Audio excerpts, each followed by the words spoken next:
So good morning, good afternoon, good evening, good night, whenever you're listening to this. This is Machu Lady alongside my critique and partner in crime, Ricardo Medina. Hello. And this is another episode of Bears, Beats, and Bailey. And at the time of this recording, this is actually Mother's Day 2017. Right. Yeah, and apart from all that, apparently, like we've started the rainy season because I don't know for the past 3 days, there's been rain and sun and rain and sun and rain and sun. So it officially started. Yeah. Yeah, so shit. I thought I was gonna wait till June for this, but whatever. Right. Yeah. Right. Anyway, it's all good though. I'm indoors, but if you do happen to hear some rain, then it's because rainfall outside. Duh.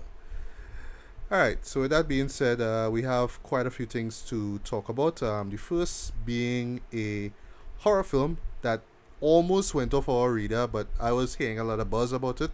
I saw a couple of my favorite YouTube movie reviewers, talk about it recently. It's a Canadian horror film from 2016 called The Void, and we finally made the effort to check it out. And we'll share our thoughts on that. This year had a bunch of like little small movies that just kind of just come off the radar almost entirely. Yeah. So stuff like The Void, Slight is one of those. Mm-hmm. I didn't get a chance to see that, with basically like kind of black superhero thing they're going to go with there. What else? Void, Free Fire. I didn't get a chance to see that. As I mentioned, that it's weird that it hasn't come down to Trinidad yet. I don't know why. It's an action flick, so you would think action flicks is like the easiest thing to throw in our schedule, but no, it just came.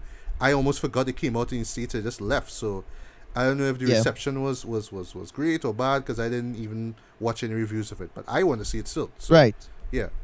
Yeah, me too. Yeah. And Slight, I saw a few ads of it. I was surprised that WWE Studios was behind it too. I was like, okay. Right.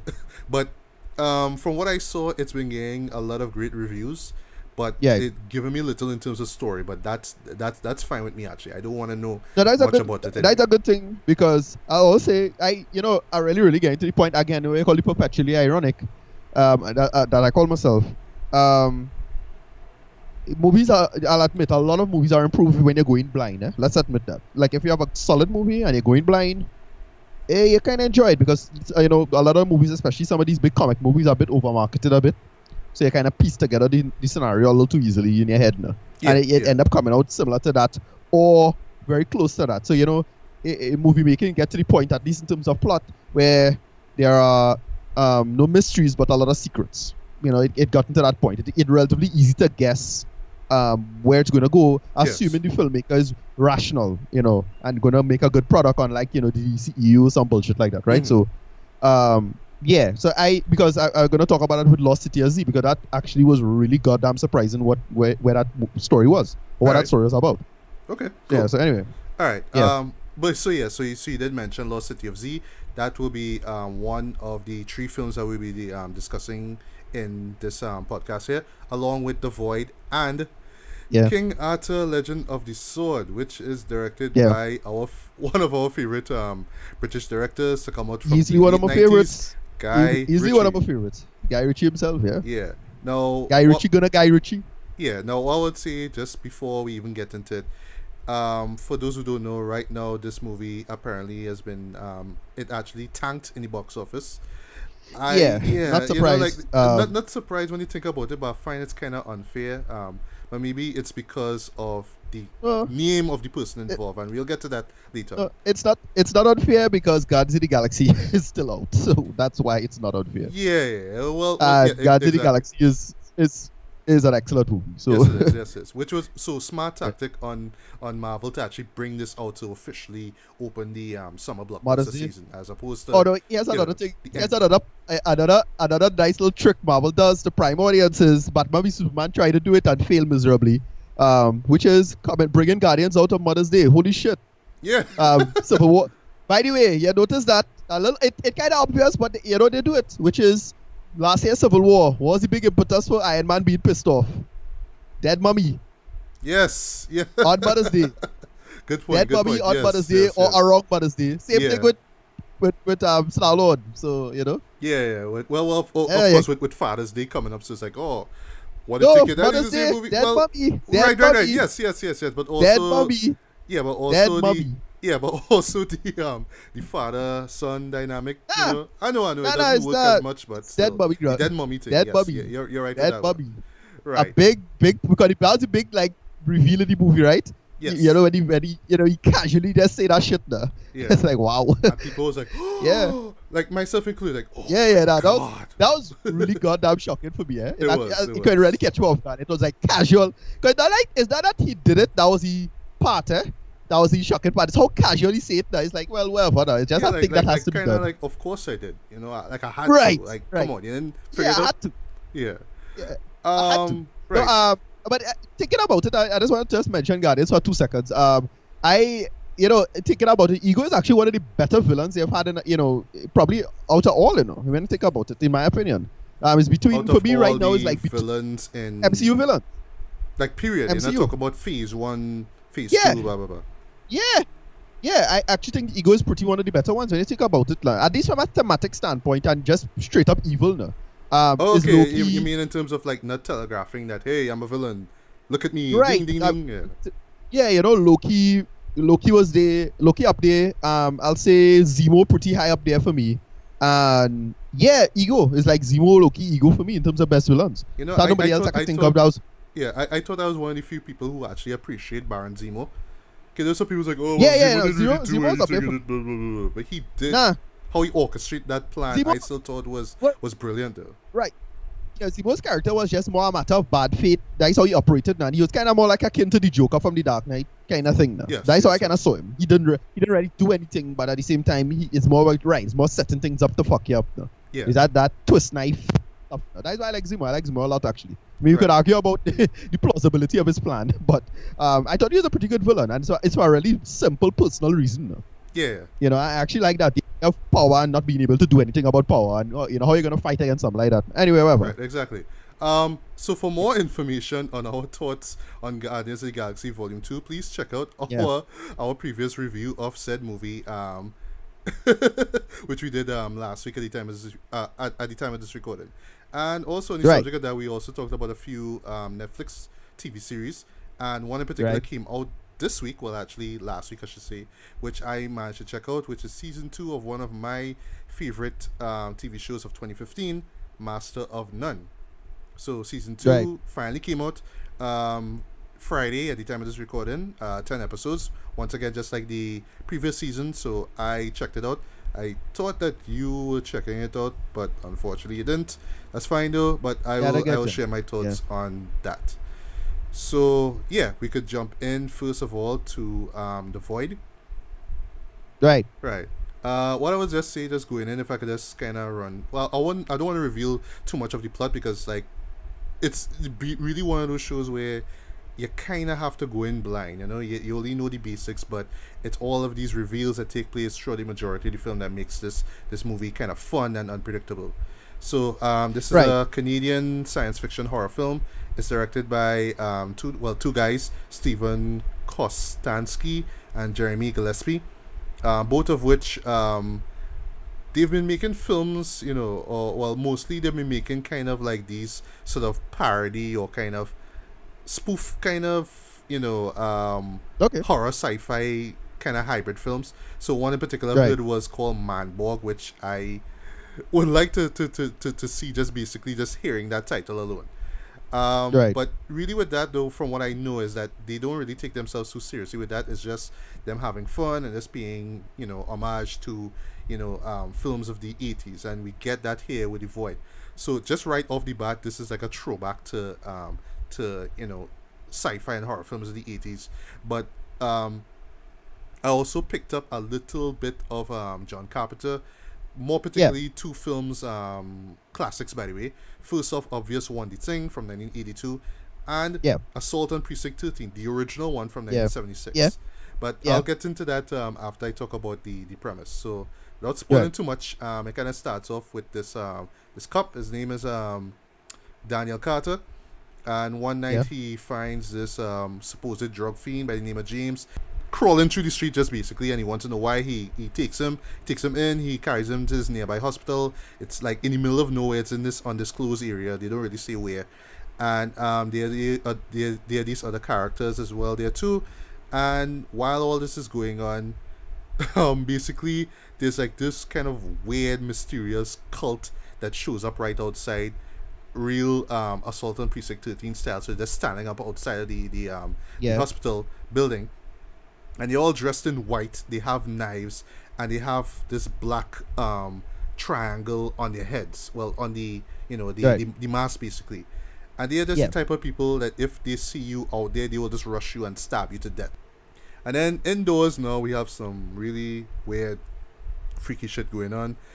Basically Right. with with a character or two turning into this really weird, freakish looking, gigantic monstrosity, and it's Right. not exactly sure how these characters turn into that. And it's just all these little things that's going on, well, both outdoors and indoors. And then there's this reveal of this portal, if you will, which I Yeah. assume is called the void. And what I get from it is that it just leads to this sort of otherworldly dimension, and that's all I'll say about that. It's just really all this weird stuff that's going on, not just outdoors but also indoors. Is all leading into this big, shocking, terrifying, but still mysterious reveal at the very end. So, Right. thoughts on the void? What do you think about the void, man? I don't. Okay, so here's the problem. If this came out like about In the 7 years 80s? ago, well, no, that's the thing. Because we again tired of the retro stuff now. No? Yeah. But Yeah, as, we but get as it. you say, Yeah. but as you say, 7 years ago, I was thinking, oh gosh, like Slither, what James Gunn, No, director of but as Guardians, came out with that kind of, you're right. gross out kind of B movie kind of thing. Yeah, Yeah. right, exactly. And that's the problem is that when you tap into a particular tap into a particular trend, nostalgia or otherwise, it's fine. But now is like I kind of get fed up with this whole nostalgia stuff. I got tired of nostalgia. We had what is the show on Netflix? I forget it is with the It was kids, Stranger Things. Stranger They Things. show that everybody was just gushing over all the last year. Right, and I love Stranger know, Things.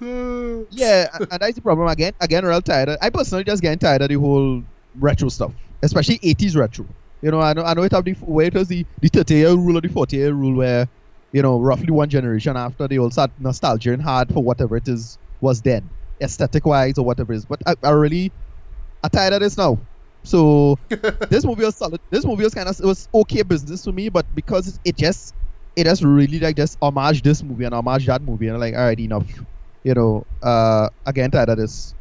But it's still good, and the Lovecraftian stuff was pretty good in the end. I thought that was pretty cool. Mm-hmm. But it remind me of the one, oh god, my brain was derping right now. The one with Emil Hirsch, with the witch now, where he was had the autopsy of the Miss Jane Doe. Yeah, which I still haven't seen. I know I saw, but yeah. Right. You kind of remember that a little bit. It's this indoor thing. You gotta deal with a mystery that's scary, and you're not sure what's going on. Lovecraftian dark powers from the dark dimensions gonna come true if they're not careful, and they're not careful, so that happens. Yeah, and they don't know what's going on. But then, well, in this a little different because it have people who kind of know what's going on, maybe with the whole cult thing. But then that really, pan out in the way I wanted it to. But whatever, you go through that. Okay, so I disagree with you with the fact of you're not liking nostalgia. I don't see it as a I just fed up of overkill, it. It's not that I really. don't like it. Okay. Yeah, I just fed up of it because we've been seeing this stuff for the. Let's admit it, we've been seeing 80s nostalgia for the better part of 5 years straight now. A lot of movies have been doing the 80s nostalgia thing in terms of like film techniques and styles, and it's like what it is really. It's just a bunch of low budget filmmakers finally learning the techniques of high budget filmmakers back in the 80s. Okay, So they now use I see what you mean. I see what you mean. So Right, in they other now words, use like when you're starting off now, for example, it's Right. best to try and do, pretty much just go into your roots and try and do one of those horror films that John Carpenter and Right. these guys did and Right. got big off. So I get where you're coming from. and this style of horror is an easy format. You don't have to spend money. It's actually you could do everything on the cheap. But it's starting to become a little transparent, and that's my problem now. Yeah, I hear what you mean. But I still welcome them because I mean it's not like, oh well, it's a new year, we have to look out for a new 80s throwback show or 80s throwback movie. Right. If they're there and they're done well, I would support it. If they're not done well, and it's very rarely that those things really happen. I would Right. just kind of just not care. But this one, The Void, I thought was done reasonably well.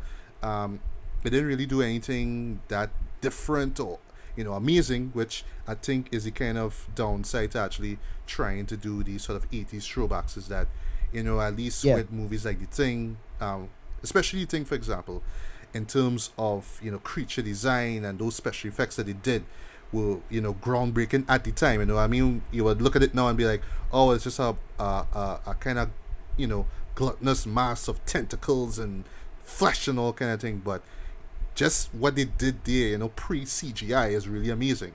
Um, and the subject of that, though, well, from what I've learned about this movie here, is that they do rely on a lot of prosthetics in this film, which Yeah. is really Yeah. surprising. I think it's probably near the end where they use they use some CG here and there, but I know for the most Right. part, in terms of the creature effects, it's a lot of prosthetics that they use, and I thought that was very impressive.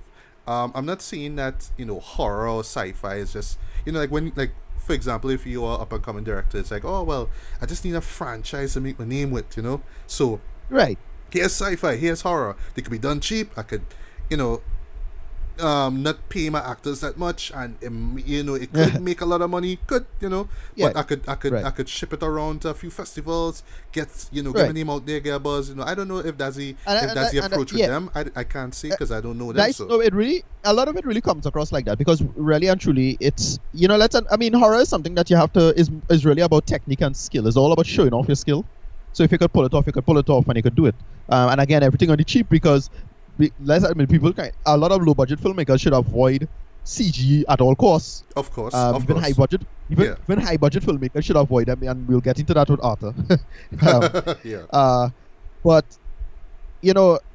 I kind of mad that I have to be talking about the general meta narrative of film with this one, because it just was so transparent, the techniques and approach they took with this. Another movie kind of remind me of a little bit was The Mist, a little bit, Oh. little bit of Mist in here. But oh, that but that yeah. movie, boy, oh gosh. I know there's a Yeah, TV no? show for it coming out. Spike TV's bringing it out. Yay, Spike! yeah, well, I that Spike to you, with, thank with, you. with probably one of the worst endings I've ever seen, intentionally or Right. unintentionally, of a horror movie. Oh my god! Right. But Right, anyway, right, but yeah. getting back to The Void, though. But Right. the good thing about this show here, what I got, is that there is a genuine love and passion, not just for the franchise, sorry, not just for the genres, but also for the directors that they pay in tribute to, or at least that style of, that kind of Lovecraftian slash gross out, horror, sci-fi hybrid kind of films. You can Right. really tell that these people not just doing it, just it's not a gimmick to them. They really do love the genre and the directors that contributed so much into it. So you could see that you could tell that they're not just doing it just because they actually do have a passion for it. But the thing is that with the genre itself, it really could. I mean, just taking away story. I mean, technique. Well, that's what you were saying about technique.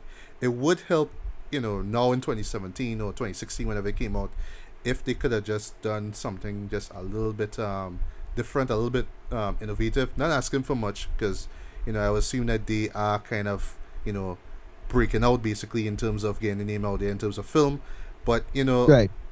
because you're kind of paying tribute to genres, it's easy to just take this element and that element and that element and that element. But if you're not really doing much with it, then kind of like, what's the point? Unless you're doing a spoof of it, like say Black Dynamite, then you could get away with that. Fine, you make fun Right. of it. Right. But that's the risk that one, I imagine, runs into when you're doing these sort of homages to 80s or 70s style films. But all that aside, Right. though, I appreciated the film. I enjoyed it for the most part. I thought that the acting Yeah. was decent, not great, but decent. I like the way how the characters kind of react to all this WTF-ness that's going on, and yes, there's a lot of WTF stuff going on.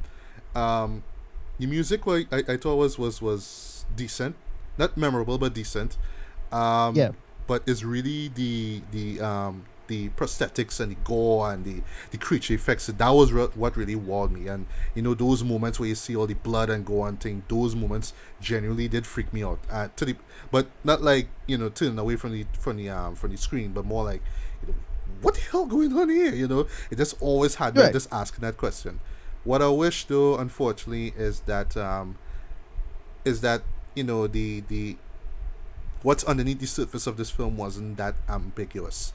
So at the end of it, unfortunately, you kind of walk out like, I didn't really know what the void is. Not the movie, but just the actual void, or the portal was, or the characters or creatures that's coming in and out of the void, what's really going on. You do get a reveal of what's kind of going on in the hospital. I wouldn't reveal that, but still, it's kind of like, it still leaves you with questions hanging. And with something like this, like, I know, like, I'm not expecting a sequel for this anytime soon. I know that Steven and Jeremy are bigger than this. They could actually just use the buzz that they got from that to actually make a more competent, a better movie. But I'm not saying that they should go all Sam Raimi and just do sequels, which, yes, and by the way, this movie owes a lot also to the Evil Dead, especially in the interior shots, with characters just turning into creatures. One thing in particular, the kills in it, or just a couple of the kills in the film remind me of Evil Dead, not just of the weapon used by the human, but also the way how the creature was squealing, has this kind of way, like how the original Evil Dead was. A lot of this kind of weird squealing. I was like, that's Evil Dead right there. But I'm not expecting these guys to do The Void 2, where we go and learn more about it. I think the movie has to get a lot of buzz, has to get like this cult following, and just a great reception for them to actually do it. But I wouldn't recommend that they do it. It's like this foray into serious filmmaking, and not just what I assume a kind of parody / spoof stuff. Right. But I thought for the most part, like, I thought it was really decent. This is clearly for the die-hard horror heads, especially ones who grew up on like 80s films like Evil Dead, The Thing, and Hellraiser. Yes, there's a little bit of Hellraiser in it as well too, with the whole portal and the main villain and all that kind of stuff, blah blah blah. But still, I just wish that the story wasn't all that ambiguous. It didn't kind of leave me wondering, well, what is this and what is this, and it didn't really explain much to me. It was just all about the mystery and what is this, what is it. I mean, it worked. It's just that when it ends, like, but I still want to know what that was. You know what I mean? No, that's the problem I had with this, is that my attitude was, look, if you're doing the whole homage stuff and you're doing something that's not wholly original, but it's like, well, these movies could have come out in the 80s, that attitude, right? 80s nostalgia, fine. Right. The problem is that here's what you have to do with stuff like that. It's not a spoof, okay? Then you have to do is really like flesh out that world and make the world and the I don't know, the lore of it, quote unquote, really coherent and really fleshed out. Yeah. We didn't get that with this, and I hate that, because you didn't do a world building exercise. And so it just really comes across as well.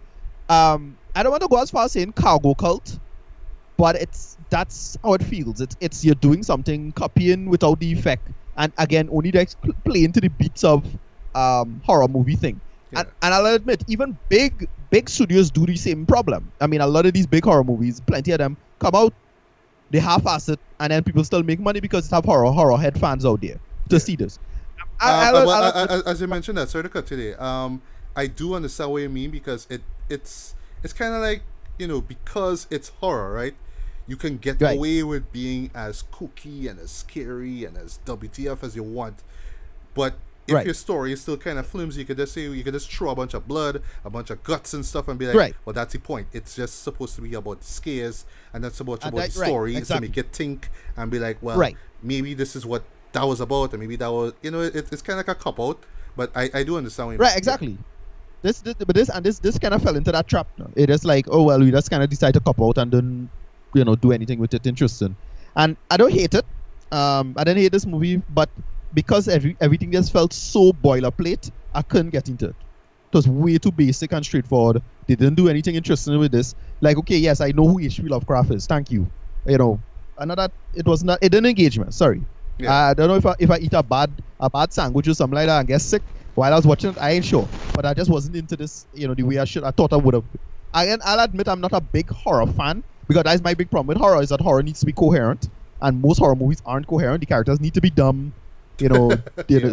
Certain characters need to. This character needs to be an idiot. That character needs to be this, that, and the other. And this kind of just fell into all of the normal traps. Nobody felt perfectly logical in this. So, well, I don't expect them to, but no one felt smart No. in this anyway. But as Just you fell into mentioned all of that, the same traps. there is one character, right? It's a girl, right?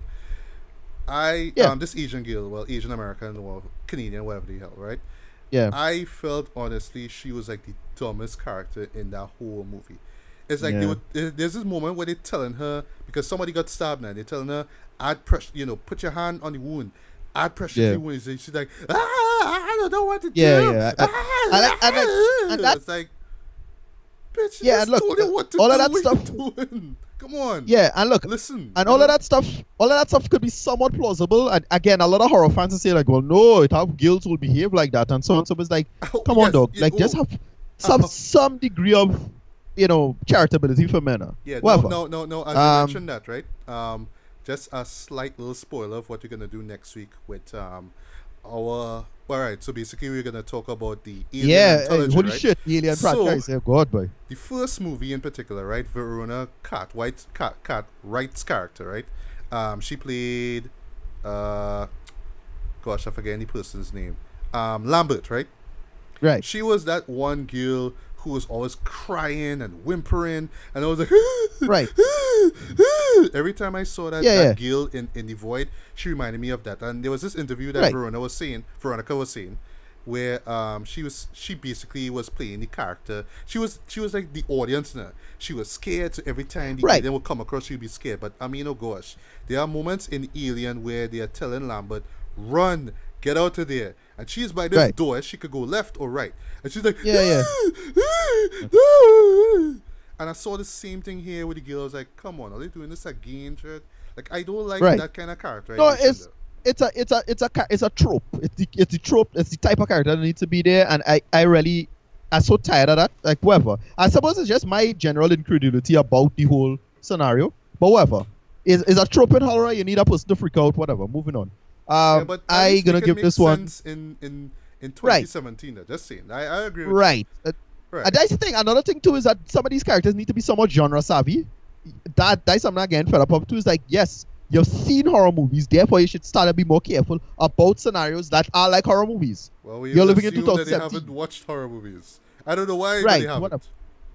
Whatever. Yeah, anyway. Rating For wise, me, what do you give it? yeah, rating, I get us one a CC8. I mean, we're not gonna see it in CC8, but it dies like basically a 6 out of 10.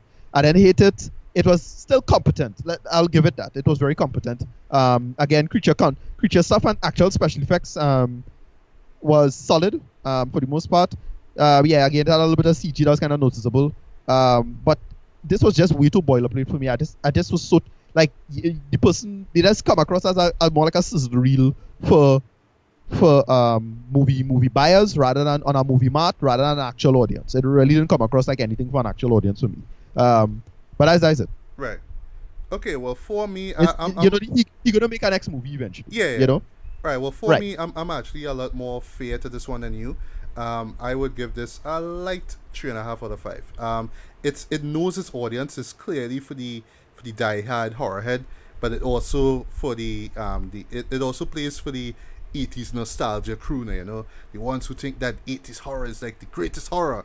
And I would admit, the 80s, although in my opinion I thought the 70s were a great decade, but the 80s in particular was so innovative in terms of horror and of course in terms of gore and stuff like that. So it caters to that audience, so it like that. But I kind of see this one like being just for the it will have its cult fans, if you will, but to everybody Right. else who just looking for something kind of fresh or something innovative or something little thought provoking, see like a Get Out, they just watch this and be like, yeah, kind of is shock value for the sake of shock value, Right. blah blah blah Right. blah, but nothing new really. But I still enjoyed it for the most part. I don't see myself watching this again or probably buying this on home media, but if you do get a chance to see Right. it, I say give it a look. But if you're not We'll see into it, yeah. that kind of horror or you're not into 80s nostalgia, then skip it. It wouldn't be anything new to you. Right.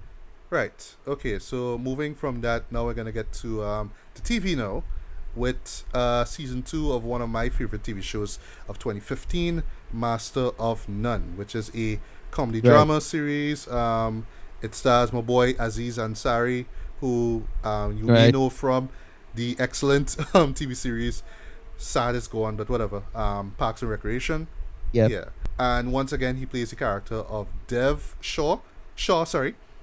He's in his early 30s. I believe he's 33 years old. Yeah. He's this actor. Yeah. He's trying to get by. He's trying to start his career. He lives in New York by himself in this really nice plush apartment.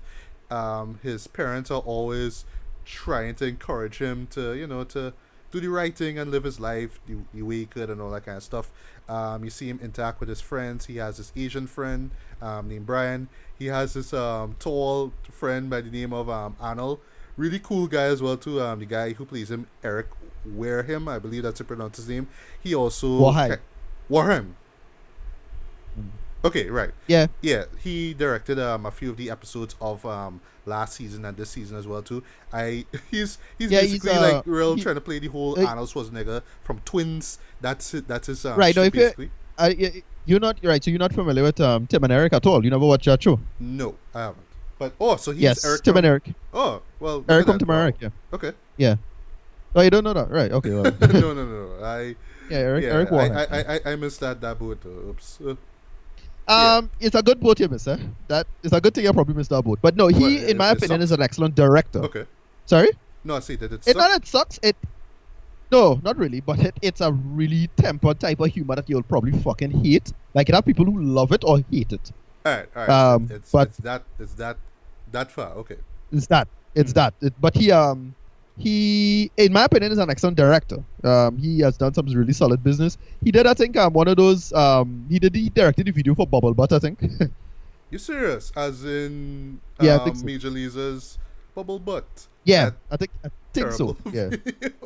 No, I don't want to call it terrible. It's just shallow, very, very, very shallow. It's that, but he does that style of humor and that aesthetic now. Okay. Can I tell that whoever directed that, if it was really him, yeah, he was on shit when he made that. Like, he just right, exactly. He's that guy. Yeah. He has that straight style of aesthetic and humor. Whatever. Take a dumb song, make a similarly dumb video. I get it. Okay. Right. Pretty much, yeah. Okay, so from last season where they last stopped off, basically what happened is that Dev had this white girlfriend by the name of Rachel, and they basically were having their kind of ups and downs into their relationship.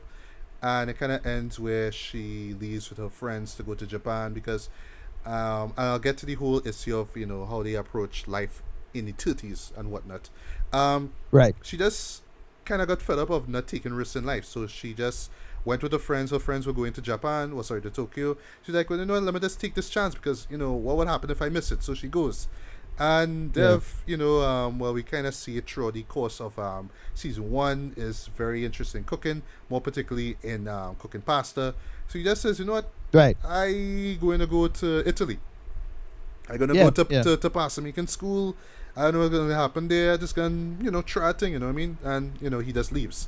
So season 2 kind of pretty much opens in this excellent season premiere episode, which right off the bat pays tribute to Italian neorealism. So the entire episode is shot in black and white, and a majority of it. Let's call it bicycle thieves.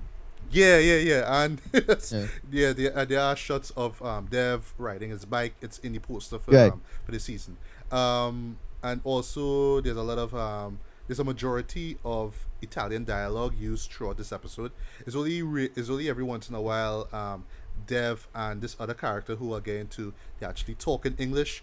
So it's just really like him just kind of it's pretty much like a few months have passed basically. So we kind of see him adjust to life in this small town, and he has a friend of his. Well, he makes a friend actually by the name of Francesca, this really attractive Italian-born actress, and he's his apprentice at this pasta shop.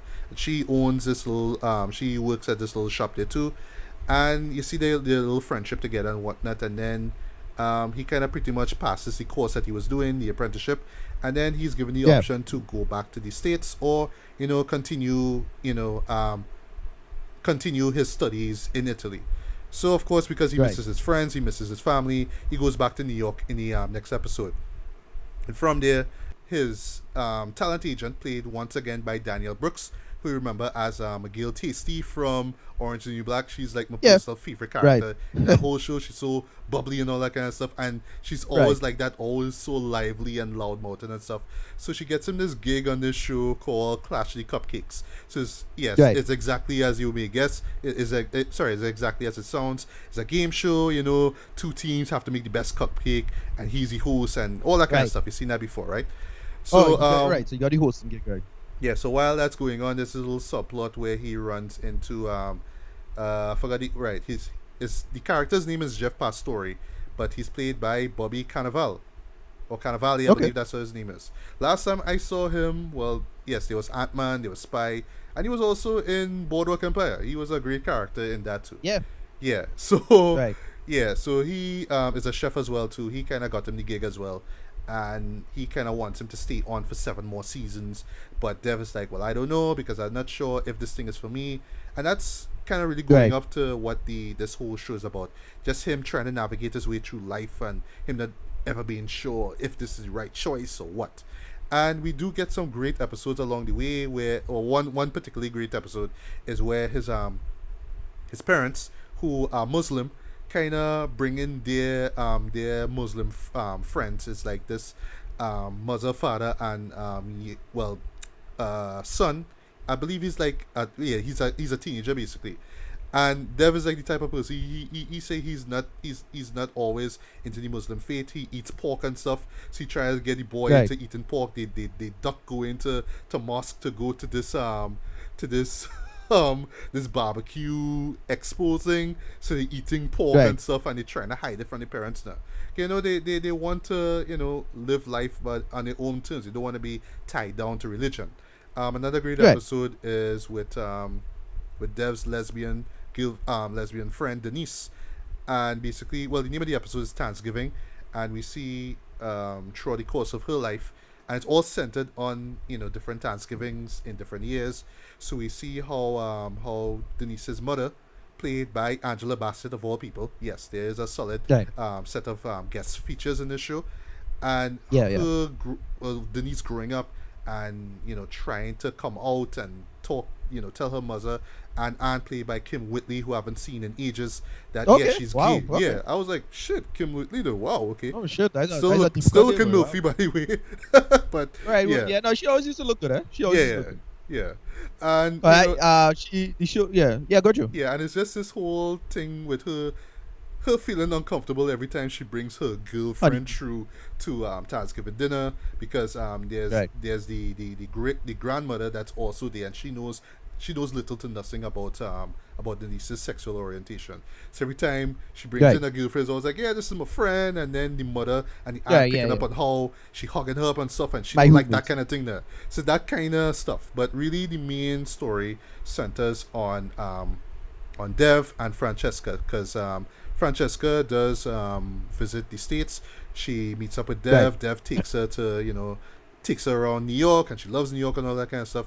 The problem is that she's engaged to this guy called Pino. He basically is this basically Pino is Francesca's only boyfriend. Like from since they were like late teens, whatever, they've been together, and like suddenly he does pop the question. So there's this kind of love triangle thing going on where Dev really wants to be with Francesca because Rachel is no longer with him anymore, and you know, Right. like from last season, they had their ups and downs. They just couldn't get along together, unfortunately. So Dev had to move on. He found Francesca. He falls in love with her, but the problem is that she's engaged, and then there's this really, really, really, really sweet, bittersweet, actually, kind of love triangle thing going on. I'll just get into Right. what I really loved about about this season here, the characterization, especially with Dev. Dev, I don't want to say Right. he's the everyman, but because he is in his early 30s, I can more than relate to him. You're right. Because I am. Well, we No, well, both the are thing in our is- early 30s, you know. I Right. remember That's last the thing time you with it. mentioned millennial when I mentioned before that it was catering for the millennial crowd. Not so much. It's really more for the people in their 30s who just want to do the best. You know, always everything is always about going to the best restaurant, buying the best clothes, Yo, best thing, that's best the that. You know, millennials. it's always that. You know what I mean? Which is something I can Yeah. relate to. You know, you always want to know what the best restaurant is. You always want to know what the Right. best place to buy tacos or whatever, all that kind of stuff. But yeah, Right. No, but that's I say I look at it as the millennial version of Louis. Because okay. when I went to see it, it wasn't necessarily that, but it was a little bit like that. And it was just again the surrogate for that generation. And the big part about with Dev is the whole immigrant aspect of things. I heard it have. Yes, Cause I didn't yes. watch it. I haven't seen it, but I heard they do a lot of immigrant stuff, and they did a lot of I heard they touch upon some Caribbean immigrant stuff. From what I understand, I think that's Well, episode 3. I ain't sure. you mean of this season or last Yeah, season? I don't know, but that's what a friend told me. Okay, I really don't watch it myself yet. all right. Well, actually, that third episode was on the same religion thing, but as you mentioned, that episode 6, in my opinion, is probably the best Yeah. episode of the season, thus hands down. Why? Right. Okay, so first of all, this show really pays a lot of tribute to Richard Linklater, right? Linklater, sorry. Okay. The Yeah, yeah. way how the characters talk, the sort of free form kind of style of talking. So it's not, I don't want to call it Seinfeld as kind of dialogue, but it feels so Right. natural and real. Like this is how characters would talk. They would always like if something happened to them, they'll always kind of trail off about well this thing happened. Da, da, da, da, da. But it feels so natural though. But anyway, but this particular episode here, New York, I Love You. Um, okay, so what they do is that they pay. I don't want to say that it's paying tribute directly to this show. Um, all right, so Richard's debut movie was called Slacker. It's not a show that Right. I really like. Like I do get where Yeah, he's I coming from remember with it. Yeah. it, but basically it's Yeah. and I remember Simpsons kind of parodied it, or it's either that or they parodied a Robert Alton. I think it's a Robert Altman show that they poked fun at. But basically the idea is that Right. a character you see like a character, you would focus on this character for about a few minutes, and then that character would leave and bounce into somebody else, and then somebody else will come into the shot, and then you focus on that one character, and then continue on, continue on, and continue on until the very end, where they come back to the very first set of characters. So it starts off with Dev and Denise and Arnold, and you go in to see this movie called Dead Castle with Nicolas Cage and some other people in Right. it. And it starts off with this doorman named Eddie. He's this Hispanic guy, and we see how well he and the other people working at this hotel are minorities, right? And we do see how they look at these white people that well mostly white people that show up in this hotel, and then it cuts to well right afterwards they get into what they do. This moment actually blew me away, right? They cut into this black girl who works at this store. Catches she's deaf. So as soon as her Okay. story begins, everything, all audio is cut off. I'm like, Okay. okay, But what's going on here? Right, well, Well, all right. yeah, Well, don't tell well, me I won't nothing, spoil. I won't spoil. yeah. But basically, the story is centered on her. She's deaf, so she has to kind of sign language everything, and it's silent until we get to the other character. And that character is not Caribbean actually, but he's French, right? So Okay. he's black French. He came down. He's a taxi driver, and he's seen all these characters. Well, his friends who are also, you know, who are also French and black, and how they deal with life in New York. But that episode I thought was excellent, Right. just the way how they show these characters. But as I said before, the real highlight of this is just that relationship between Dev and Francesca. And I thought, you know, the moments between the two of them was just so genuinely sweet, but at the same time, you know, really bittersweet at the same time, because you really want Dev to. Well, overall, like I say, with in terms of characterization, what I love is that Dev is or the way how Aziz plays Dev, he's the kind of person that you want him to win. You're just rooting for him to win or succeed in everything that he does, whether it's going on Tinder and finding a girlfriend, you know, to spend the night with. Yes, this is one episode where he goes on Tinder, he finds at least a bunch of girls, so it kind of cuts back to him just talking to different girls and kind of hoping that, yeah, he Right. could get through it one, but, you know, I won't see what happens there. Right. And you kind of want this guy to, because you really like him. He's so likable, and you really want him to get with Francesca at the end. I'm not gonna say how it ends though, but it's on this really bittersweet note. That's all I'll say. When this show really hits you in terms of emotion, it does it very, very, very, very well. I mean, it will make you laugh. I mean, it's a comedy, but at the end of the day, it's a drama, and you will feel that those dramatic moments. It's real. Anybody can relate to that, whether it's about religion or sexual orientation, or in the case with Dev and Francesca, unrequited love, wanting to be with somebody, but you're not really sure because you're not really sure what your path is going to be in life. And just that whole thing Right. about him trying to figure out, this trajectory in life, that's something that I could relate to on a personal level. And just seeing him go through that in New York, best state in the world, best state in America, in my opinion. I just love New York so much, so I don't know. I just always have this affinity with shows about New York.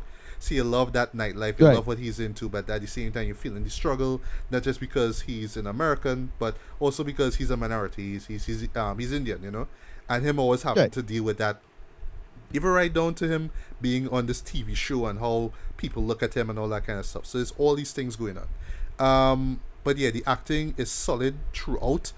The dialogue, or at least the writing, is excellent. The musical choices, oh my god, just like last season, the musical choices are so on point. Like I was hearing Tupac, I was hearing Diggable Planets, cool like that. I was hearing Yeah, yeah. some old school Italian love songs that I haven't even heard of, but I want to hear them even more because they just sound so sweet and nice, and it's just like this.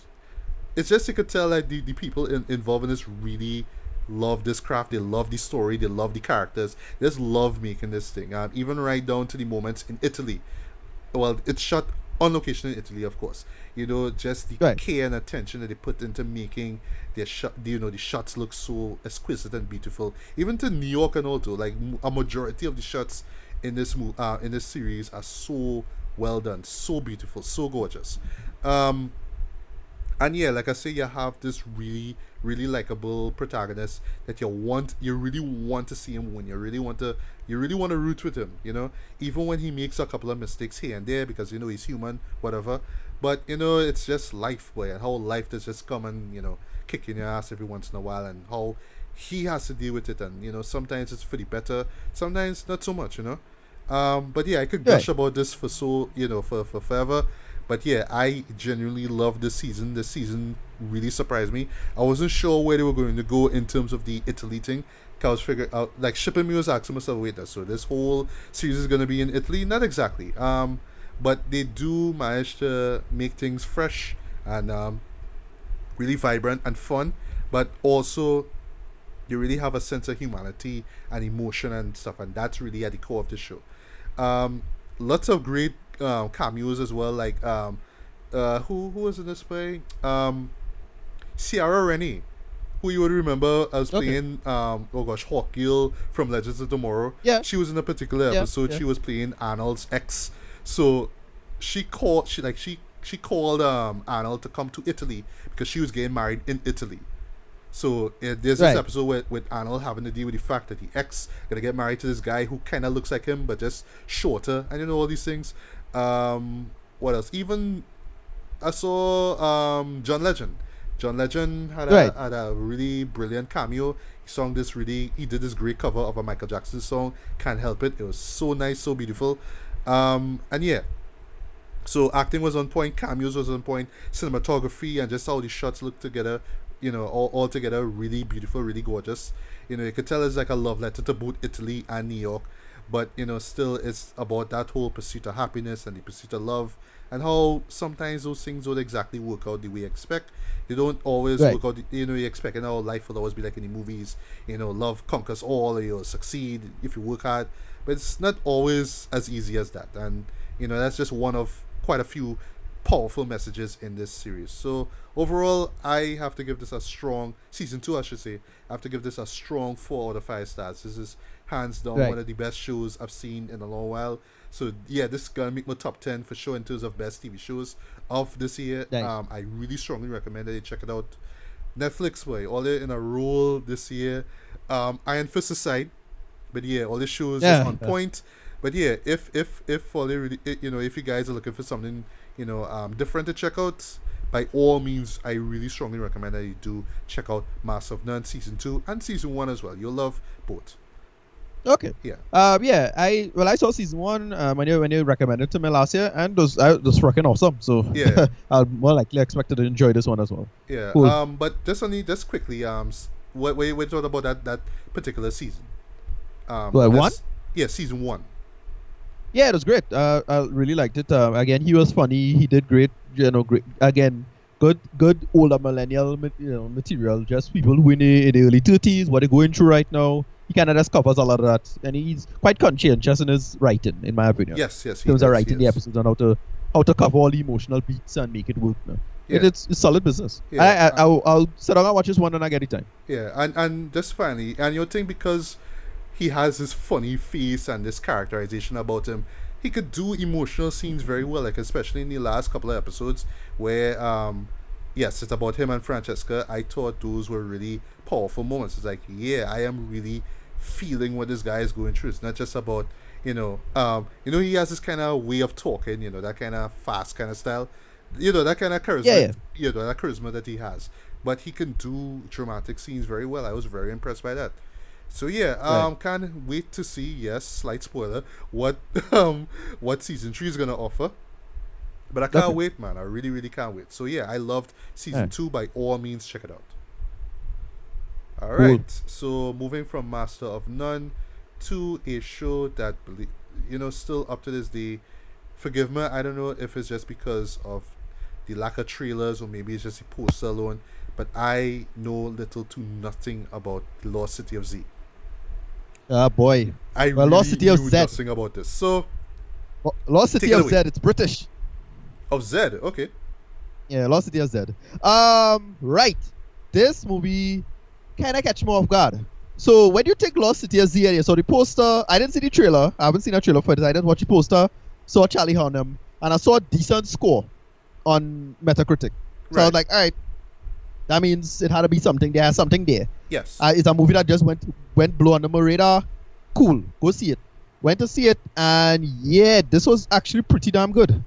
Here's the thing: it's not you take it as some action adventure in the style of Land of the Lost or something like that, right? Of course, it's titled The Lost City of Z. Yeah, no. Okay, so what it's about? It's actually a somber British biopic. Yeah, who knew? Okay. Wow. It catch me off guard. And so what it is about? It's about this guy. Charlie played. Oh gosh, I forget his name. Okay, so it's slipping my mind because character names is always slipping my mind. All right now, so I had to pull out the old Percy Fawcett, right? Yes. Yes. Thanks to Wikipedia, Fawcett. Yeah. Yeah, no, my brain. Listen, Google has destroyed that part of my brain to remember actual facts. Seriously, just learn the maiden name, Jed. Just pick up on the maiden name. That's what I do. Nah, I don't do that. It's just I don't have a list out in front of it unless I just watch the damn movie. All right. It's all about concepts to me, whatever. Yeah. All right, continue. Yeah. So Percy Fawcett played by Charlie Hunnam. Mm-hmm. By the way, we watch a Charlie Hunnam weekend because we are next Charlie Hunnam. What fun you had by seeing Jax from Sons of Anarchy, which is a great show, by the way. Strongly recommend that. Yeah, no, but Hollywood trying to make Charlie Hunnam happen. Anyway,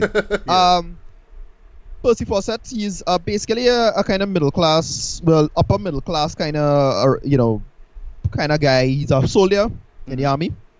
Not surprised. Middle class. He had to be some kind of. He wants to have his career. Yeah. No, well, you'll see what to do with it. It's military. He's upper crust. He's part of the movie starts with him being in basically it's a hunt, basically a hunt on horses, and he's a guy that has to prove himself.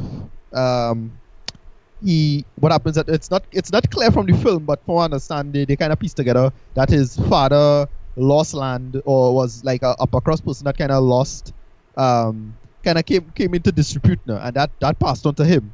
So his career is like in a spiral, and he kind of have to make it now. So his whole bag is to make something of himself, do something interesting. He always wanted to. He got the kill on the hunt. He was the person that is the upper crust guy, get invited to big parties, being connected to the big upper crust type of people, and then so what happens that didn't really work out because they heard who his father was, who again is apparently a drunk, I think. from what I understand, they didn't really piece together exactly what his father did. But basically, it put him and his family in dispute more or less. But even though, so that is England's history now. It's the early 20th century. So it's before World War One. So everything is about in the parties and making himself look good and all of that shit, right? Yeah. And he his life now takes an interesting turn because he gets kind of blank from the supposed upper crust guys. So it's kind of his last chance to come up in the ranks, right. And he gets something from the Royal Geographic Society run by Ian McDermott. Yeah. Oh, Palpatine okay. himself was in this. Okay. Yeah. Wow. So he goes on a trip to Bolivia, and so here's what I say is a British biopic. All of this is apparently a true story. He goes to Bolivia, things go really strange. He meets a character called Henry Costin, played by Robert Pattinson, who's really damn good in this actually. Who'd have thought? His wife, he left his wife Sienna Miller. She was okay in this, and he goes to Bolivia to learn to just do what do you call it, by surveying. Essentially surveying and piece together the land and making sense of the land, mostly to do with rubber, because it's a big Bolivia had a lot of rubber at the time now. In terms of rubber trees and the rubber industry now, there's a lot of money going in and out of there now. Remember, it's still colonialism. Remember, a lot of colonies exist still. So this basically what happened is that he discovered he's kind of the first guy, or at least the first big person to discover that it had civilizations in somewhere other than England, in Europe. Because you never really find civilizations in any other part of the world other than, say, Egypt and China, other than Europe itself. So the movie takes that turn. It goes on a soapbox about, the white man isn't that superior after all, at least from a historical standpoint. Mm-hmm. And I was like, all right, cool. Basically, it's about his life and him having to prove. He saw a lot of evidence of pottery and this city, and he decided to dub the city the Lost City of Z. And it's just a lot of things getting in his way. He had to go back home, and he joined the Royal Geographic Society. A lot of people kind of laugh him out of the room when he tries to prove that the city exists. Another big explorer who has a lot of big expeditions in the Arctic, or the Antarctic, if I remember correctly. I think the Arctic. We also come to him in Bolivia. He had to meet the natives. They spent a lot of time with the natives, and a lot of dangerous shit went down there. Right. There's a really brutal scene involving Piranha, where a guy falls in the water. That was real dark. And basically, Robert Pattinson stays loyal to him pretty much throughout almost the entire movie, more or less. Then World War One hits. They have to fight in the war. They survive. One of the other friends who was one of the explorers. Well, I don't want to spoil what happened with him. I don't want to spoil what happened to him in World War One, because that's pretty goddamn dark. And he goes back to the city with his adult son. By the time his son becomes an adult, who's about 19 at this point, Jack Fawcett, that's played by Tom Holland, Spider-Man, right? Okay, sweet. Yeah. So this is basically a kind of Oscar baitish kind of movie. But good Oscar baitish, or well, we're gonna get to that. Here's the problem. I thought the acting was pretty good. Right? Mm-hmm. Acting was solid for me. The story itself actually pretty damn good, because the theme of the story of just all these things getting in your way in life, and you just never get to really accomplish them in the time you wanted to, and life just took a turn for the worse in for him, into all of these things just get into the way, but ultimately he was supposedly validated. I think that's the whole idea. Even though you might not see it in your own lifetime, you will be validated in the long run. Yeah. I enjoyed this movie. I didn't regret it. I went into it blind. I didn't regret it. I was expecting again an adventure film in the vein of A Land of the Lost, that kind of shtick. But no, it was just a really somber British biopic that we got. But the big downsides of it, the pacing wasn't particularly good. There are a couple scenes they could have cut, in my opinion, and it had some bad blocking in some of those scenes. A couple of these scenes in particular, especially with the wife, because they had to get in with the wife, and the wife is this big independent Wonder Woman apparently. But you keep hearing us say this, but they showed no actual evidence of this on the screen. But whatever. She herself she goes on in the end of her life, because I don't want to say what happens to her at the end. About trying to validate the fella and trying to validate her husband and you know proving the lost city exists and all of this stuff because he never showed any direct evidence of it. No. The thing is, this could have done with a more expert touch in that sense because when you're doing these big biopic films, you have to bring your A game. Sorry, you know when you fuck it up, you fuck it up royally. Heaven's Gate, anyone? Legendary. Yeah. So that's it. I enjoyed this movie, but mostly because of how I didn't know what I was getting. I suppose if it was hyped as a big Oscar film, it would probably get a lot of like bad reviews or whatever it is. Oh. At least that's what I think. Yeah. If it was hyped in that, they kept it under the radar. And I'm not that surprised because Charlie Hunnam and Tom Holland, which is the two biggest names, while Robert Pattinson as well. There's probably three biggest names. They're not really hyped for that. It's not supposed to be the Samba Bitchy biopic where acting matters. So I could see why they buried the lead in this one. It's kind of that. Yeah. Especially with Tom Holland and Spider-Man. It's kind of unfortunate that they had such bad backing and pacing. If it was brilliant, it would have get hyped more. It wasn't brilliant. It was just okay. But it was still, because it was a surprise and I didn't know what to expect, I enjoyed it.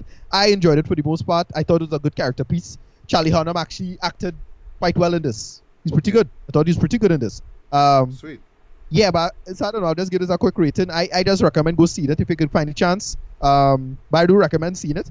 I give this one a solid movie tongue actually. Oh, good. Okay, cool. Yeah.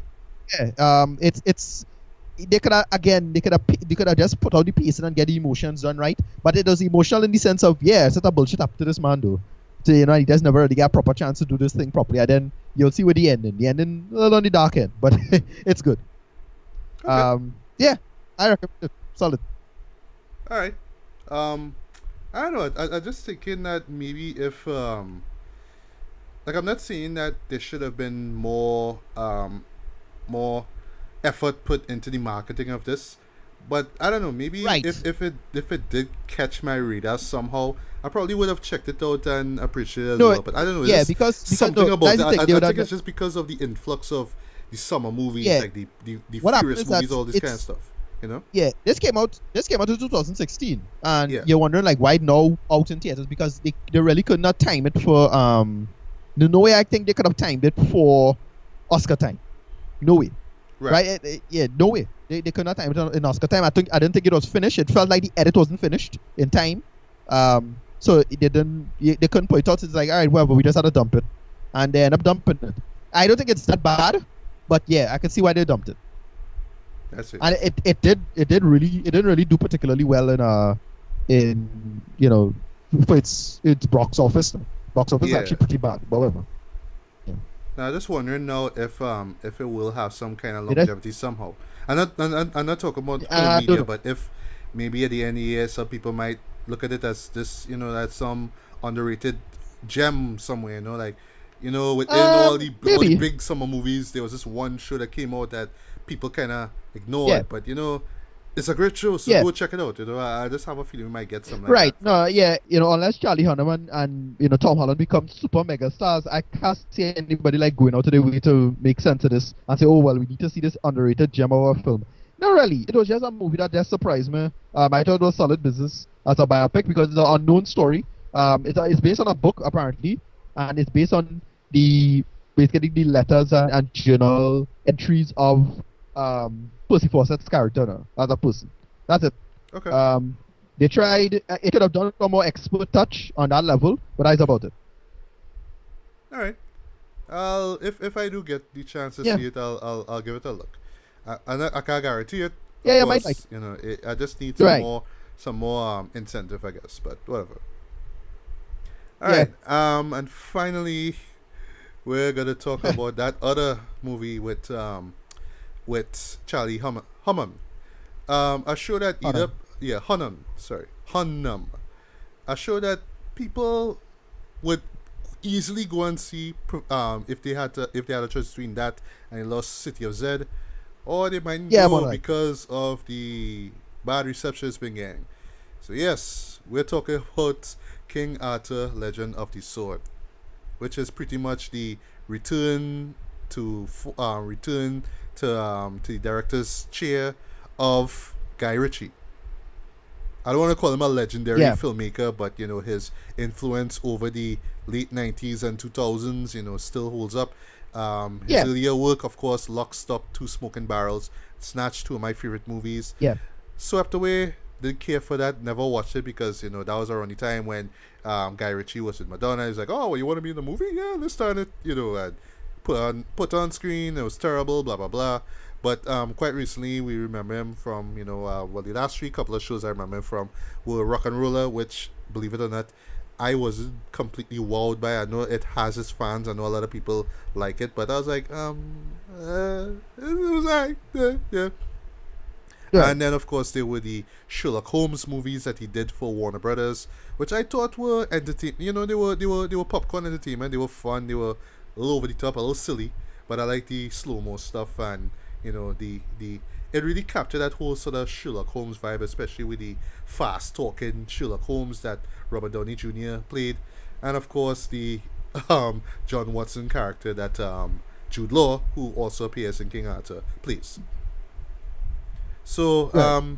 the premise of this, well, okay, this could be a tough one to really try to describe, right? Because this show, just from the very beginning, when you see the Warner Brothers logo, goes so much out of its way to not be like any other King Arthur film you've seen before. Right. So this is not King Arthur from the producers of Pirates of the Caribbean, which starred Clive Owen and who else was it? Keira Knightley. That show that Yeah. I know because of the title of this movie here, I would have just easily That's forgot. that's the Anton Fuqua film. Yeah, Anton Fuqua. yeah. Anton Fuqua did it. Yeah. I saw it Okay. when it on cable. Completely forgot about it. Didn't care Yeah. for it at all. Yeah. I forgot about it as well. Yeah. Yeah. If you Me ask neither. me anything about any shot, I don't know. I don't know. Um. Yeah. Of course, Sword in the Stone. You know that popular Disney animated film. What Yeah. else? Yeah. Yeah. Oh gosh, you could go on and on and on. Now, oh yes, there's also First Night, which I actually really liked. Right. That was with Richard Gere and the legendary Sean Connery, who I thought was excellent as King Arthur. And of course, one of my favorite movies of all time, although it has nothing to do with the Knights of the Round Table as much, or Excalibur, Monty Python and the Holy Grail.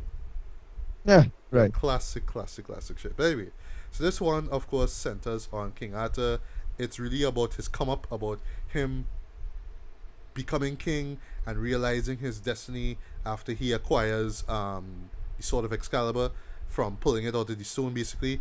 And it pretty we see like his early days when he was a little baby, and his father, who was played by Eric Bana, and how he was betrayed by his brother. What it is about kings being betrayed by their brothers, I don't understand. What it is, England?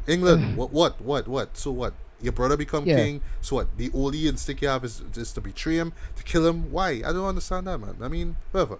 So his brother, played by Jude Law, betrays him, kills him and his wife, and of course Arthur survives, and he finds himself in this I think it's Londonium, or whatever you call this area of Londinium. yeah, Londinium, Yeah. Londinium. Londinium, right? Stupidness. Yeah, which makes no sense. But anyway, Londinium, whatever it is. right. So Yeah. it's just basically this kind of shitty part of England. It's more like the slums, basically. So while there's a kingdom of Camelot, and you know all these barons, you're living in different areas. And of course, you have the mages, which are these powerful sorcerers and sorceresses, whatever. You have this Yeah. one area, this one slum where Arthur grows up, and he learns how to fight. He makes friends with prostitutes. He protects them from people who just wanna beat them up and take their money, you know, and all that kind of stuff. Yeah, and he grew up. Yeah, he Yeah, grew up. So he grew up in the he hood, grew up there, with- basically. with- He's in the hood. Yeah, right. So he was raised by prostitutes apparently. Yeah. Here's the problem with this, eh? So the thing you describing all of this law, and I did not give a shit about any of the law in this thread. Well, Holy crap! right. Well, I'll just kind of finish things up here because, all right. Well, if I could just go on, I could just go on for long trying to remember Yeah, what's wait, going like, on. But here's the thing. But Don't this waste your really- time. Yeah, exactly. But that's really, at the end of the day, it's just really not the story that you have known. It's not the Right. the story that you have read about. it's just something totally different, but it's just certain things remain the same. Basically Arthur and Excalibur and a couple of characters here and there. But the more I describe the premise of this, the more you realize, yeah, this is not the King Arthur that I was expecting or what I grew up on. Right. But yeah, continue. No, so Guy Ritchie decided to do his own homage to England because this movie is so goddamn British. Oh kind my of pissing God. me off how Even right British it down is. to the way how they talk. It's like so modern British though. Yeah. So, right, it's very anachronistic in its form. And it had David Beckham in it for a part, which was really stupid, however. I was like, really? Okay. yeah, dumbass David Beckham cameo, whatever. You just do that for Guy Ritchie. Like, Guy Ritchie's like, hey, David, do anything? No. What was that movie? Yeah. Yeah. You're right. Sure. Yeah, Okay. pretty much. It was really stupid. The problem with this is that, again, Guy Ritchie himself didn't seem to care about the law of this as well, because they have a sort of mages this and this, that, and the sword matters, and apparently you need to sacrifice a woman to get powers and to be this. Sacrifice a family member. That's what Jude Law. Right, whatever. Is his curse he had to do. So right. if he wants and you had to do this. Power, he had to kill someone. Here's the thing, this has a BS law that I didn't give a shit about. By the way, on the subject of that, the first person that he kills, slight spoiler, is Lena Luthor. Lena Luthor from Supergirl. Yeah, from Supergirl. The most attractive but she was chick in the whole show. I was like, dude, why? Yeah, she was in she was in another King Arthur show back in the days. She had a King Arthur series, I think. Yeah, she was in another King Arthur show, but as somebody else, I forget who it was. Okay. But yeah. Dude, why anyway, hurt you? Like, she just come and just get killed. Yeah. Like why? But anyway, continue. Well, but yeah. And that's the thing is Guy Ritchie he just wanted to do his as I just call it the Ritchieisms. Oh yes. The stuff that is in the beginning with all of the interrogation and all of that shit. All of that shit was awesome for me. Loved it. Right? When they're telling all the jokes, they're being funny, they're describing the day and all of that. Yeah, love it. I thought but then when they get into the law, flash forward, back and forth kind of right, thing. That was love really it. Cool, yeah. Right, love all of that. Love the editing, love all of that. It's just when they decide to get into the actual law, the movie just totally slows down for me. It's a mess. The law itself is a sort of bullshit that don't make any sense. It just wholly inconsistent and just like why characters doing this, why this matter, I don't care. The stuff that does make sense, I don't care. Like apparently it have a evil lady at the lake and a good lady at the lake, and like alright, they fighting apparently, okay, because they decide to give Arthur the sword and the powers and find back the sword for him.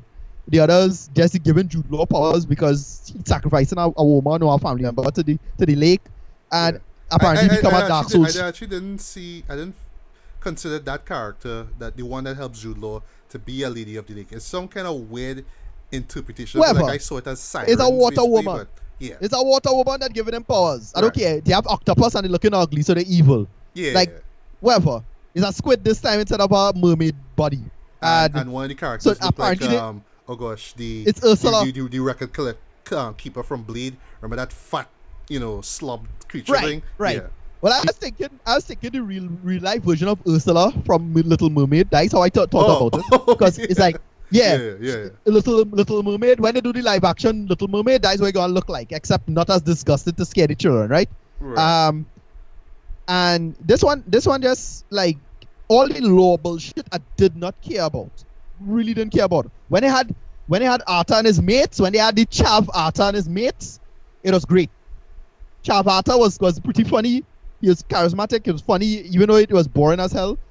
All the law bullshit was boring as hell. He and his mates were great. Loved it. Yeah. Right? Bunch of chavs. Chavs in London hustling. Love it. Yeah. In the backward future London. We're not sure what's going on. Where it have black people and Asian people. Yeah. By the way, that Asian guy should have fight. He should have got a fight. My God. Yes. There's an Asian character. He's played by Tom Wu. His name is George. When I heard that, I was like, yeah. Alright, yeah, okay, Richie, okay. You have an Asian dude in medieval England, call him George. Alright, however. Well, yeah. And again, the person who's supposedly driving the law the most is the worst actor in the movie, the sorceress. Holy shit. How she get casted? This girl was terrible. That's the thing, yeah? Like, yeah. I forgot that she was in the last Pirates of the Caribbean movie. That's because I just didn't care about that movie in particular. But yeah, boy, her delivery in that was god awful. Oh my God, boy. Let me just get the name of her in a sec. Just 1 second. Pausing for a sec. Let me find that person's name. Right, so her name is Astrid Burgess Frisbee, right? Spanish actress, whoever, for a French Spanish actress. I felt that her delivery of the lines in the show was terrible. Like, Yeah, no, okay, she's I horrible. get it that you don't speak, you don't. Right, I get it that it's England, so you have to try to sound English. I'm not saying British, but English, right? So Right. because you're not English, clearly you have to. It'll come off differently. And you can Right. kind of forgive the fact that okay, she's clearly not British. But oh gosh, man, just the line delivery alone does not No, make but up for it. It no, was just because terrible. this fella who's a Mexican actor, and he clearly he couldn't get rid of his accent. That's Diego Luna in Rogue One. He was Yeah. great, Yeah, for the most part, right? Yeah, he yeah, was solid business for me. So I'm like, all right, she was just goddamn terrible. Holy shit. yeah. Um. And she's Anyway, supposed to be like this real this integral movie was, character, but yeah. But yeah, I no. want to get to what I have to say. But if you have anything else to say, No, I just wanna just wrap up my first part of the review. Yeah, no, this was just a mess for me. Again, if they kept that all the law bullshit to a minimum, I didn't care about the fighting. Most of the action was garbage. It had a couple action moments that was okay. Like when Arthur's dad and the bad guy fight, and they reveal who the bad guy is. That was okay. yeah. The final fight was bullshit. It had one action sequence that was god awful CG. Holy crap, that was terrible. That was like, whoa, this is unfinished bullshit, and it looked terrible. But this was like a If guilty you don't pleasure mind me film for me. asking, that's not the last fight, right? Not the final fight with the villain. Okay. It had a fight where you had to take down a bunch of guys, and he was like Oh. bouncing off of them and moving. Yes, out. yes, yes, yes. I know what you're talking God about. damn, that was fucking Yeah. garbage, dude. That was bad. The thing is, look, I like Guy Ritchie.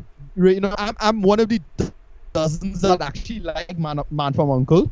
I'm one of the dozens. There are dozens of us that like. I like his style. I like his editing and back and forth. But this for me was just a bunch of hilarious and cringy moments. Jaiman Hunter was in this, which was neither here nor there for Yeah, me. because we need a black Um, guy, of course. and Politically correct, apart, of course. but Yeah. it was just a total. The edit was a hot mess. This was a hot mess. A bunch of things in the story didn't make sense. Like that whole bullshit with the snake. What the fuck was that about? Whatever. Yeah, Um, I don't know. And it was just listen. I'm glad I went into this with a beer or two before, because it was cracking me up. Total drinking film. Total drinking movie with friends. But this was a hot mess, right? God damn. Go ahead. Okay. So, where do I even start with this, right? Okay, so I not saying that Guy Ritchie is a terrible director, not saying that he should not have directed this film here. But clearly you could see that there's two things going on here, two clashes basically going on, right? So, and you see it in the storytelling. So on the one hand, it could have just been easily this sort of fantasy based, sort of over the top crazy. Well, sorry, not over the top crazy. I'll get to the over the topness in a bit. It could have just simply been this Lord of the Rings esque kind of medieval film, with the usual story, the stuff that you've seen before, but just with more fantastical elements because big summer blockbuster and all that kind of stuff, right? Could have been that. But then, because it's Guy Ritchie, and because you know him for these style of films, which is always about the inner workings of like the gangster and the criminal and all these things, it had to have these kind of isms going on. What bugged me though is that you had Sherlock Holmes 1 and 2, which were big budget movies, right? Big studio movies, Yeah, I right? loved it. And they had their big budget moments, but they did not rely heavily on a set of VFX and a lot of big, special effects. Now, when they were there, it was just to kind of move the story along, add some action and stuff like that. But it didn't rely on it because it's Sherlock Holmes. Come on, you know what I mean? So you could tell here with Yeah. King Arthur, Legendary Sword, that here he had to kind of step into this new territory here where he have to do the big budget blockbuster now. He has to add the big gigantic elephants and the mages and the gigantic snakes and all these creatures and all these kind of things now. But still, it's Guy Ritchie. He wants to have characters. He wants to show this, like the slums. He wants to show all these characters interact with each other and how they hustle and all that kind of thing. and that's where where we got with King Arthur's come up, with him being in the slum and him dealing with all these people and all that kind of stuff, and that's cool. But if he could have just kept it like that, if it could have just been somehow this this kind of slight, kind of weird, realistic take on the King Arthur legend, like him being in that hood area and him somehow rallying his team, which they do show, and going up against Jude Law's character, it would have been interesting. It would have been the Guy Ritchie-isms and all that kind of stuff. But unfortunately, because they have to keep reminding us and themselves by slapping us and kind of hitting themselves over the face like, yes, this is the fantasy, it's medieval, it's this, we have to have more magic, we have to have more this, we have to more with that. Yeah, the tones just go all over the place. Stuff was nonsense. Yeah, and on the subject of the lore, right? Like, they don't do much with the lore. Every once in a while, they'll kind of remind you, hey, this is the Lady of the Lake, remember her? But like, the moment when you do see the Lady of the Lake, that there's a particular sequence involving her, it's like, I don't need this. Why is this there? What, to remind me that, oh, well, this is a fantasy we're watching here. This is not some kind of sort of weird kind of realistic take on the King Arthur legend. No, we have to have all this fantastical stuff, and then we have to remind you that this is King Arthur after all. So we will mention Merlin here, and then we'll mention Guinevere there. We'll talk about the Lady League there. But it's like, if it could have, if it was, I thought we just don't see Merlin in this. Yeah. Well, I'll just say for me, I thought we don't see Merlin.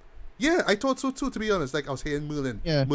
No mention of Merlin. It's just this Astrid chick who, like I say, she's a student of Merlin. She's a student of Merlin. But why we didn't see Merlin? I don't know. And you touch on something really good too. The intro of this, right, which I actually liked. I liked how it's set up, the dark, grim, really grim tone of it. Not too grim, which unlike shows like King Arthur, which was just taking itself way too seriously, but dark and grim enough for you to really get where they're coming from with the style of it, right? And it was all like fantasy stuff now. It was the war and the mages and stuff, and then afterwards it just kind of stopped, and then it just tried to play this kind of weird, realistic kind of style that I mentioned about.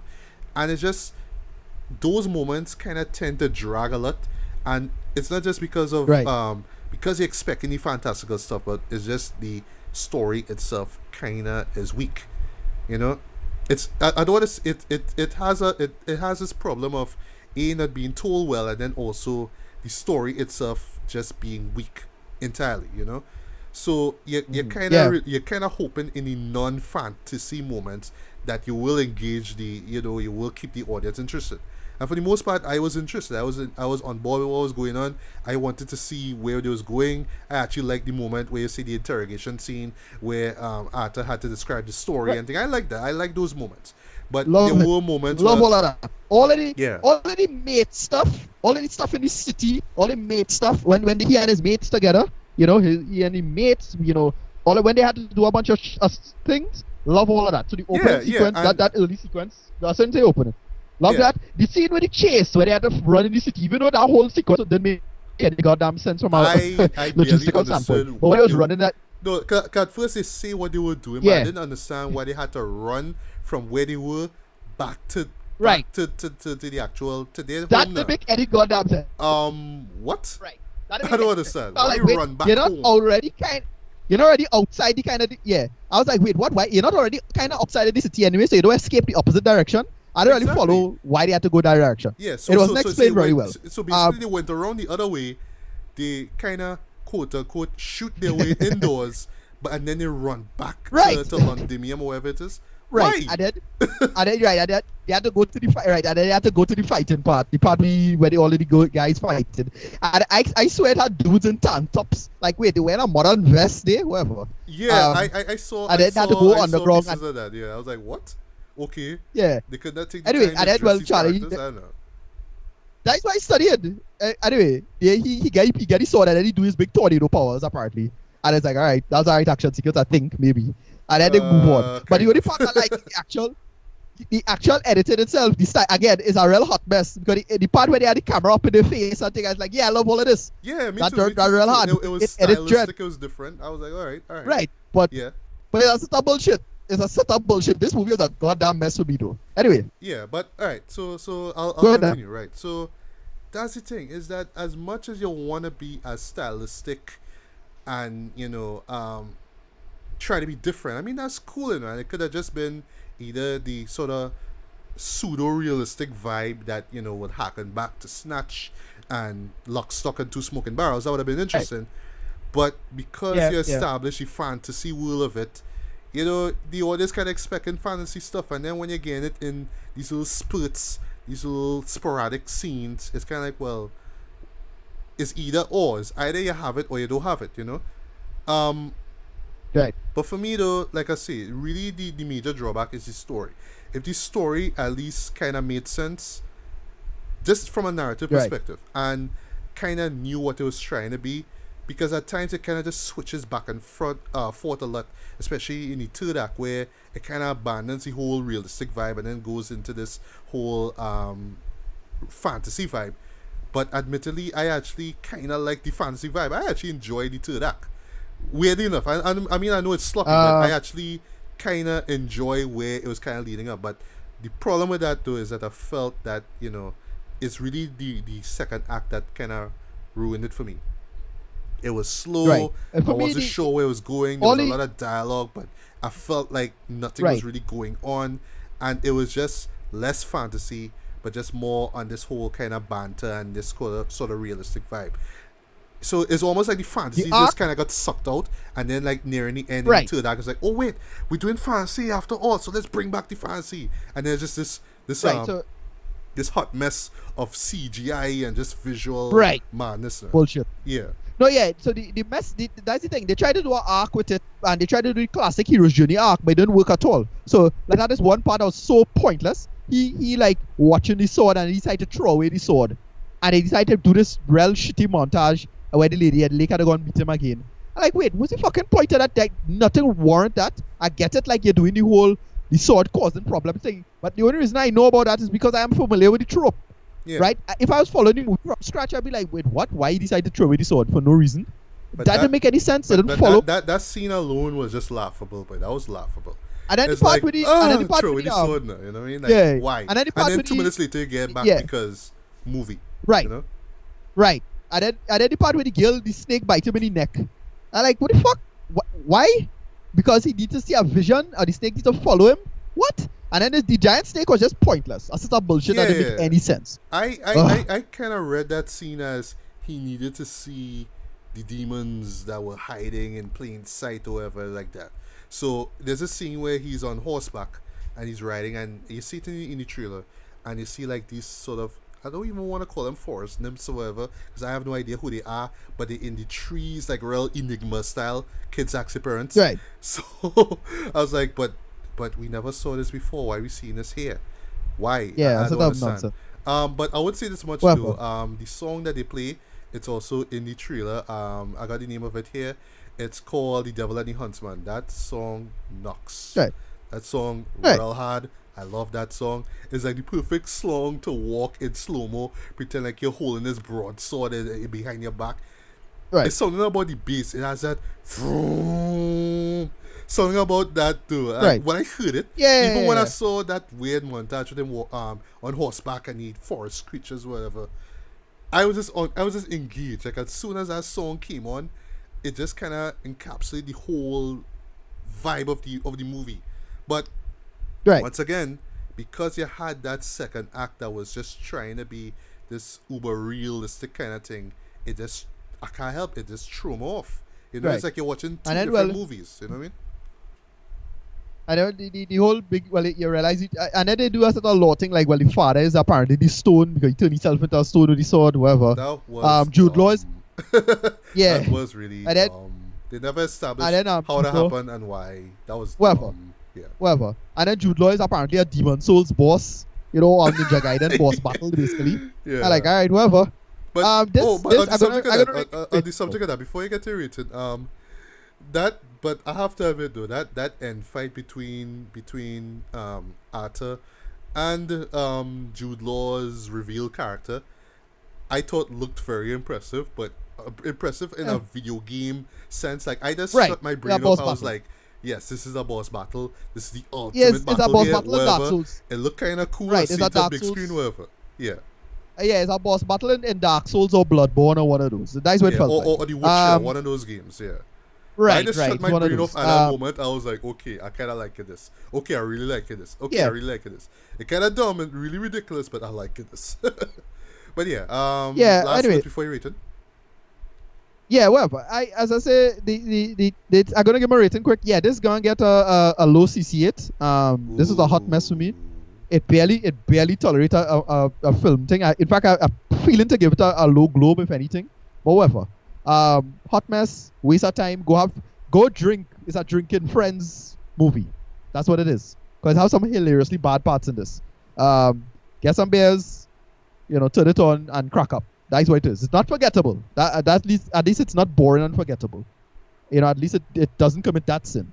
But it's a hot mess. This was like, geez, boy, Guy Ritchie. I love you to death, but nah, boy, you can't be fucking around like this, though. This real waste my time, Dread.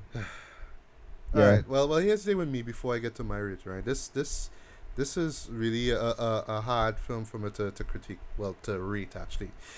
Reason being is because I didn't walk out of it feeling disappointed. I didn't walk out of it like hating myself for seeing it. I saw the flaws. The flaws were there on screen. I couldn't help but notice them. But somehow I still kind of enjoyed it for what it was. It's not a great movie by a long shot. It's not that.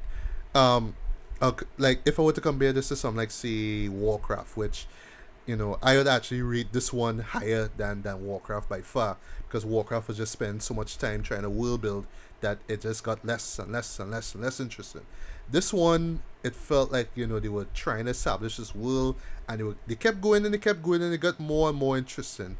But it's just that the tonal shifts were just too abrasive for me. At first, it's fantasy, and then it's the Guy Ritchie kind of crime drama, and then it's this assembling this team to go up against the king, and then it's fantasy, and then it's even more fantasy, and then you forget about the team. It's all about King Arthur wielding this magic sword and this last boss basically and all that kind of stuff. But I did not find myself like yawning at it. I mean, yes, the second act was really slow and boring, and I felt it wasn't going anywhere, but I was still engaged by it. I still was not impressed by the world, but I was still intrigued by what I was seeing. I wanted to know more about it. I wanted to see where they were going with it. But I felt, just with the story in general, they really should have made up its mind if it just wanted to be its own thing, or if it just wanted to kind of harken back to the old legend that we know and love, but in a different way. And I felt that if they did it like that, which they kind of cheat we by kind of hinted that it was going to be like that, like it's going to be what we know from before, but just in a different context, it would have worked better. But instead, it just felt like one type of show, but you have these little hints at the old law sprinkled here and there, for just to remind people, hey, it's King Arthur, remember. But like I agree with you, when they do drop any law, I didn't care. I didn't need to see Lady Lake. Why was that there? Why did we need that stupid moment with Arthur throwing his sword, and then all of a sudden Lady Lake drop it back like, this is your destiny, and this is what will happen if you don't do your job, blah blah blah. Like, why? You didn't need that, you know what I mean? So yeah, just tonal inconsistencies and just the story itself not being that interesting brought it down for me. But I still say that just the style of it's really style over substance by far. The style is there, and when it's there, it's watchable.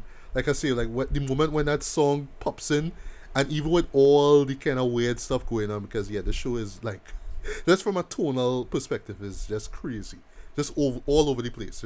But when that song popped in, I was like, yes, I'm back online now.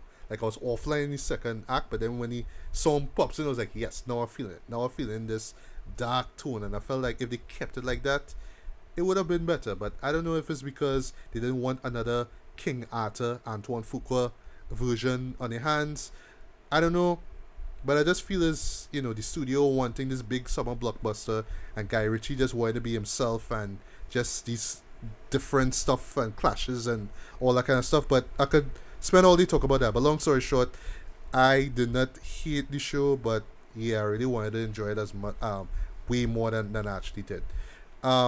And Right. just in closing, though, they say they have 6 movies, or it's supposed to be one of 6 movies. I kind of doubt we will see that because of, this movie being a flop. I kind of would like for them to actually do a sequel, at least to try and establish the world a lot more. Um, at least see more of the round table characters, because yeah, that's one thing. I found myself trying to compare this one to the law. So I was like, okay, well, this character is supposed to be what, Lancelot. This character is supposed to be what, Guinevere, Percival. I don't know who these characters are. What, this is a new Knights of the Round Table. I don't know. And then I just Yeah. kind of dropped off. Like, I just didn't care anymore. So I don't know. It's just kind of all over the place. Just really wasn't sure what I was trying to be about. I just felt that it just should have just try to do its own thing instead of trying to harken back to the old law, instead of trying to play this kind of juggling game, basically. But and unfortunately is that's really what brought down the movie. But still, I didn't hate it as much as all that. I say, I still kind of enjoy it more than Warcraft. So for me, I would give this a wait, you want to I can't say that, but yeah. I No. can't. Yeah. That's, you're No, no. compared to Warcraft, but yeah, I can't say that. Okay, no. What I mean is, like, in terms of the execution of it, now, like, Warcraft was just trying to be so serious.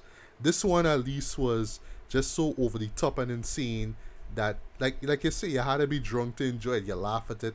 You had some funny moments. You Yeah. had some really unintentionally humor. Had some stuff that just fell flat, but still, that's what I say. Like, it just it didn't take itself as seriously as all that, so maybe that's why actually I enjoy it more than Warcraft. And I've seen it in terms of like fantasy, adventure, big budget films, right? So for me, Yeah. I would give this light to a decent 3 out of 5. It was alright. It was alright. Not the best show I've seen in the Yeah, world, but far from the worst. But I do Yeah, agree this- with this- you. This is a hot mess.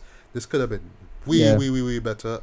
Especially with the fact that it's Guy Ritchie, and he co-wrote the script too. So I don't know if it's the other Yeah. 2 people who wrote it, who just wanted to have the fantastical stuff. And just like, hey, remember, Right. I'm the guy who did Snatch. They have little Snatch moments. We have a little smoking barrel moments. So please, you know what I mean?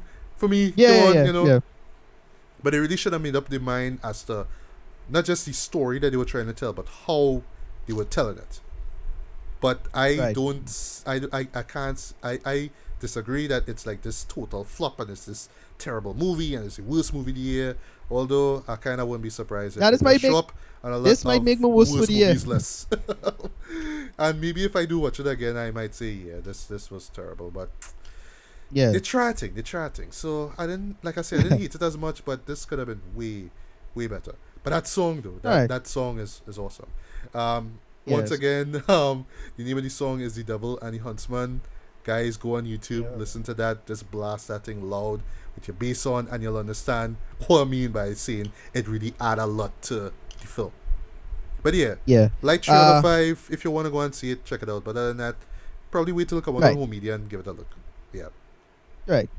Alright. Anyway, so next time we'll be covering Aliens. Yes, the New Alien Alien movie anthology. coming out this So we're week. talking about Aliens, Alien 3, and all that history that took place with David Yep. Fincher. Alien Resurrection, which was one that I generally hated.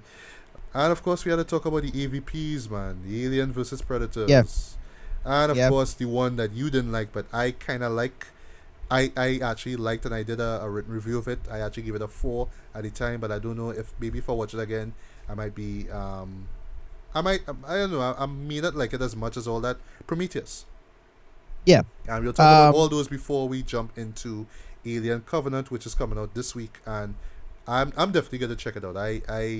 I'm just glad that Ridley Scott is back doing this. But I'm just really curious to see how he's gonna connect this to Prometheus. Cause this is more of, harkening back to the old Alien, that whole kind of claustrophobic survival terror kind of vibe. Just can't Yeah. wait to see what he does there. Right.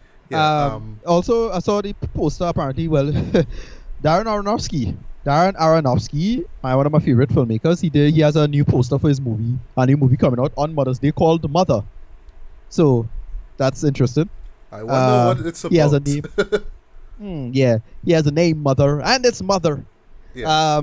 What else? As I say, the Alien stuff coming out. So that's about it. Yeah. Also, before well, we forget, so happy apparently, Martha's Day to everyone. yes, happy Martha's Day, Martha. Why did you say that thing?